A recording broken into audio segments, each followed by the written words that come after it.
Welcome back to Plan a Week You Can Win. Today, I'm going to show you the entire Thriving and Motherhood Planner system and how we make these concepts that I've talked about in the last 3 videos so simple as open and go.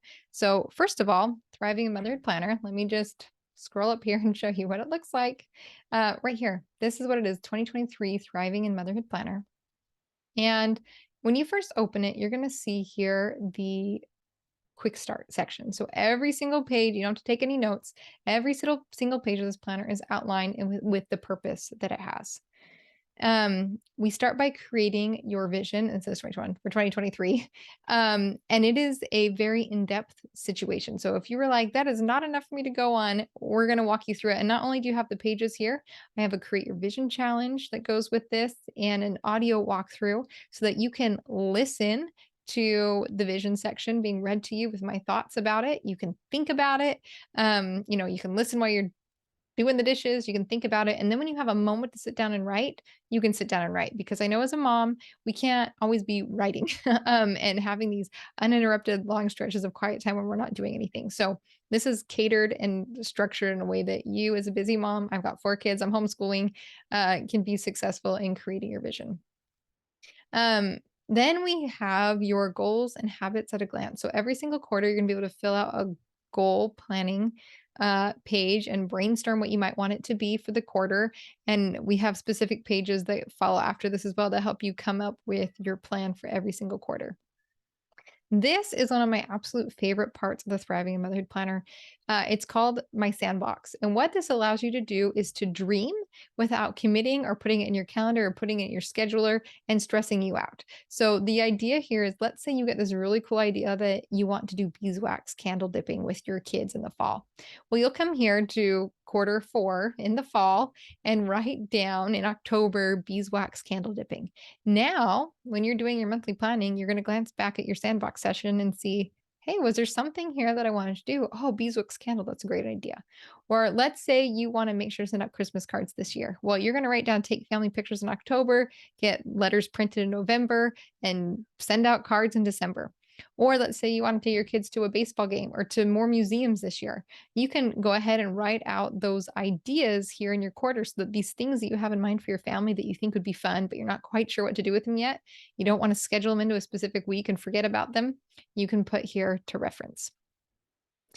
We have monthly planning, like a regular monthly calendar in all of the Thriving Motherhood Planner pages, and you can use them for lots of things. I use them for tracking information personally, or for appointment scheduling.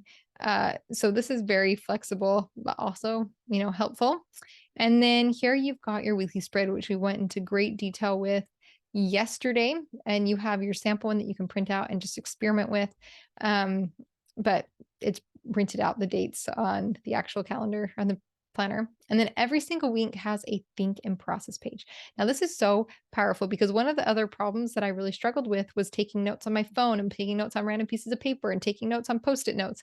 And it would go all over the place. And it was really frustrating. It would get lost. So now everything just goes on my weekly think and process pages. So if I'm planning like what clothes do I need to buy for the kids at the store, I put it here. If I'm trying to sketch out a design for building furniture, I put it here. If I need to take someone's phone number down to call them, I can put it here. If I need, or an address or whatever, right? I know some people love using it for notes or things like that. It's packed with options of the sky's the limit. You can use it for whatever you want. But the point here is that you're not going to have things scattered everywhere anymore. This is the monthly review spread. So when I talked about every day or every 30 days, we write out where did we go? What did we discover and learn? What happened in our family? What did we accomplish? What books did we read? That gets filled out here on the monthly review page. And on the other side, we're planning forward into the month. So what are the to-dos that you want to cover in the next 30 days? What projects are you working on? What goals or habits are you working on? And this other piece that I love is the self-care piece. So this is, what do I need to do this month so that I can be my best self? A lot of times I'm writing sleep, but then I'm also having a conversation with my husband. Okay, how are we going to improve our sleep here? Or if I want to start running, I can write this down and have a conversation. When am I going to find time to run? So there are things that it's not like the fancy pampering thing, but it's the what am I going to need to do to be my best self, knowing all the things that we have got going on in the next little while. And this is a quarterly or part of the quarterly review here that it walks you through the entire process to help you reflect and get focused and clear about what matters to you. And then we're back at the beginning. So that is the entire Thriving Motherhood Planner at a glance. There were lots of missing pages, but those are all the sections in there to help you. So the idea is that you don't have to remember any of this. You just turn the pages and they guide you through the entire process to help you get clarity, action, and live in alignment. And it's very simple. And it also takes some time to learn it. So don't feel like you have to do it overnight. The amazing thing is that if you just pick one piece of the puzzle, you're going to start to see progress and improvement. I'm going to show you this 4 phases here to creating a life you love. I'm going to share this with you right here. And right here, if you want to look at this with me, we've got, let's see. Okay, so the 4 phases of creating a life you love are your yearly vision. So by just creating a yearly vision, that is going to help you get an idea of where you're heading. So Madeline Casey's been using the planner for, I think, the 4th year now. And she says that just by writing out the yearly vision, she's not really a planner person, so she's not in the planner all the time. But just by writing out that yearly vision, she naturally fills her days with things that she wants to do. And doing those monthly reviews help her see it's happening, help her get back on track. And for her, that makes all the difference. So even if all you do is get the and for her, just having the planner for that clarity of what her yearly vision is worth it. The next level here that we want to focus on is managing. You learn to manage. So you get in the habit of writing down your appointments so you're not missing your appointments. You plan out your meals in alignment with what's going on with your appointments so you can handle actually getting food on the table every day. And you start experimenting with context-based to-do. So instead of writing long to-do lists, you start transferring those, and you can even write out your long to-do list and then break it up into context for the week. But you start to plan in ways that allows you to get the right things done at the right time because you're utilizing those pockets of time as they pop up. And then the next phase is momentum. So that's where you start bringing in the big 3s. That's where you start doing your monthly reviews. And that's where you're really going to start to see the progress towards your vision. So you don't feel like you have to do this all at once. Okay. But as you're ready, you start building these things in. And then the final phase here is alignment. So this is where you now are doing your quarterly, monthly, weekly reviews. And you are referring back, inherently to that vision as you're doing that process. And that's where you really start to find yourself living in a pace of power, where you start building that confidence, where you really feel the momentum and the energy. So what I want you to think of this as in Little House on the Prairie, Ma. I love those books. I've read them with my kids a lot of times and they've listened to them even more. But when Ma, bless her heart, she is like a strong woman. And when they get out onto the prairie and they have to build an entire house, they're living out of the wagon, they're cooking out in the field. And when they just get the 4 walls raised, all of a sudden it's so much better. And they're excited to move back in, and they've got the canvas stretched over the top of the house, but that's amazing. And when they build a roof, oh my goodness, it's so much better. And when they add in a door, oh my goodness, it's so much better. When they build a fireplace, oh my goodness, I can cook in the house. This is amazing. When they cut a window, this is so much better, right? But instead of saying oh, I don't have the whole house yet, it's every little step that she saw of improvement in her living situation, she was grateful, she was excited, and it was a victory. And I want you to think the same thing as you start to develop this new skill. Look at, okay, I have a vision. Whoa, I have a vision. The rest of the week is crazy, but I have a vision, right? And then, okay, I'm managing things. I'm writing my appointments down. I'm not missing things during the week. I'm starting to get the hang of taking opportunity, taking advantage of my moments. Or, if kids are crazy, we go run errands together, and they were the errands I wanted to run that are moving me towards where I want to go, right? Just start playing with that. Let that be a success. And then when, you're ready, you start looking back at your vision and looking at your big 3 for the week and starting to see how you can start making baby steps towards there.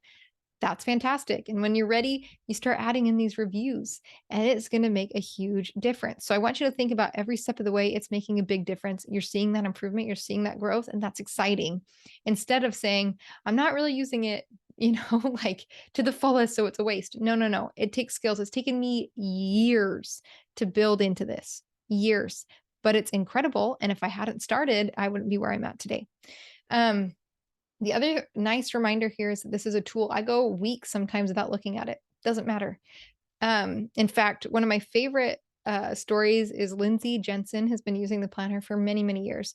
And at the beginning of this year, she's a homeschooling mom. She's got 4 kids. Um, she runs a business. And at the beginning of this year, their family went through massive changes. They've moved a number of times in a short period of time. Her husband started a new job. She needed to have surgery. Life stopped. And really, they were in survival mode 4 months. Now, she had dreams, she had ideas, she had plans, but everything was put on hold. But what's amazing is once they got into new circumstances, things kind of settled, they moved, and dust settled after 9 months of being in pure survival mode. She hit the ground running. She pulled out her vision. She remembered all those things she'd written down at the beginning of the year. She started writing her book. She got her kids involved in different things. Their families went on or have been going on weekly adventures every single week. They're able to really take advantage of this season and soak in all that's going on because she had that plan. And for her, it was amazing to see that life was no longer put on hold. Now, I also want to share the story of Catherine because she is someone that is so good at celebrating and taking progress in the little baby steps ways. Her vision when I met her 2 years ago was just to kind of get her laundry system under control and complete a few house projects and keep doing what she was doing at work, help her kids adjust to going to school again. She's got 2 little kids, she's a nurse, and she was so diligent in mastering her laundry system. And you know what? After a year, her laundry system's totally mastered. And the next year, she decided she's just going to work on her morning routine and she's going to master that. And baby steps, right? These visions don't have to be big and grand to make a huge difference in our lives. So, this planner, you can get it at thrivingandmotherhoodpodcast.com/planner two, but you can actually just find it right below this video and grab yours today to help you go from surviving to soaring. And let me show you that one more time as well, what soaring looks like, because we can often, I want you to see that whole picture of what it looks like. So surviving to soaring, we've got our 3 pillars. So scope, visionary. So this is that you are deciding what matters to you in your life. You're choosing to take on the visionary role. That's day one. You're getting clarity. Second pillar, structure. You're taking a leadership role in your home and in your family. And in this case, that is learning the system of planning a week you can win. Okay. That is taking your vision and bringing it into your quarters, months, and weeks. But that's the structure. Okay. I just did the behind the scenes structure that allows me to get a ton of things done with my home and my family, even when I've been in survival mode for years. I've done the podcast in survival mode. I've homeschooled in survival mode. We've moved a number of times. Had crazy health situations, and it's all because I've been able to follow this structure. And the third pillar is soul advocate. Okay. This is taking care of your physical, mental, emotional, spiritual health. It's also being aware of your thoughts and advocating for yourself to yourself about what you're thinking about. Okay. And in this case, built into the planner, we are doing those monthly reviews. We're banishing that all I do is lie and starting to look at what have I accomplished? What am I discovering? What am I learning? How am I growing? What are we doing as a family? Where are we going? What are we experiencing? What are we reading? Okay. That puts all of those pieces together in the context of planning, getting things done. And the result is you are able to serve using your gifts and talents in your circle of influence. Okay. You are able to receive revelation from the Lord and act on it. Put it in your planner, get it done, and build a relationship with Him. You're able to have time and set things up so that you can enjoy life as an adventure and not hold so tightly to things. When you have this written out, you don't have to think about it all the time anymore. It's safe. You can trust it. You can just go be present with your kids. Your mind can be quiet. You can come back to it when it's time. And you can focus on these relationships and on the things that are really important to you. Um, and that's what I hope for you will be able to become as you learn to utilize the system of going from surviving to soaring, of being able to improve the clarity that you have in your life and be able to take action on those things and spend your time living in alignment with the things that truly matter to you. So thank you so much for being here with me for the last 4 training videos. And I hope that you are able to move forward with either, this monthly planning sheet, or if you're ready to dive in completely to the system, the Thriving Mother Planner to help you um, learn, grow, explore, and really create a life that you're excited to wake up to each day and start enjoying motherhood a little bit more.